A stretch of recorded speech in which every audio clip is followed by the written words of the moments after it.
Meillä oli hyvin tärkeää, että piharakennus olisi meidän ilmastoon sopiva, eli olisivat äänieristystä ja lämpöä sisällä pitävät ovet, liukuovet.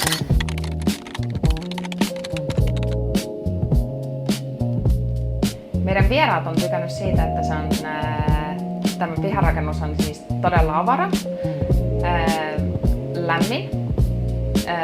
Lapset on viihtynyt tässä myös, on pitänyt monta kertaa pyjamabileitä piharakennuksessa, ja yksi tuote, mikä meillä oli heti alussa pakko olla tässä piharakennuksessa, oli avattava sohva.